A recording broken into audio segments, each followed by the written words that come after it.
Assalamu alaikum, Кыргыз элим. Адам бол фондуна чоң рахмат. Алга таксопарктын жигиттери, Москвада иштеп жүргөн жигиттер, силерге чоң ыраазычылык, чоң рахмат. Мен ушул Оштогу өкүлү болгон. Бул Саламат эже кичине ден соолугуна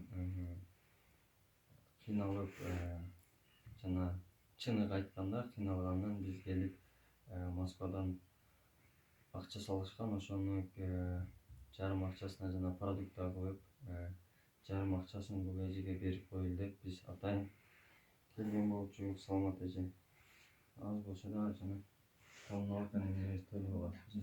Ошону ошо таксопарктарга бир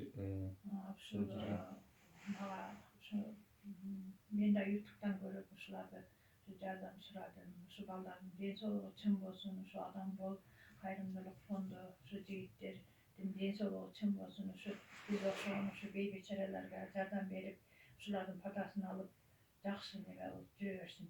Ушу таксист балдарга дагы Мунарбекке ден соолугу чың болсун, өмүрү узун болсун. Ушу бизге окшогон ата эжелерден, энелерден ушу пата алып, ак патада жүрө берсин, ак патанын үстүндө жүрө берсин. Чоң рахмат. Москвадагы өзүмдүн коллективге чоң ыраазычылыгымды билдирем.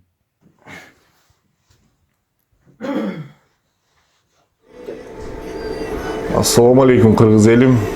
Москвада иштеп келе жаткан кыргыз жердештер, ушу астыда көргөн видеодо эле Кудайым буйруса колдон келген жардамдарды берип келе жатабыз, кайрымдуулук кылып, Алла ыраазычылыгы үчүн.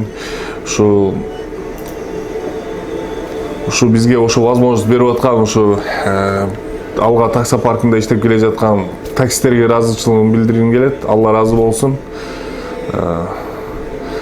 Будущем көп-көп жакшы иштер жасаганга аракет кылабыз.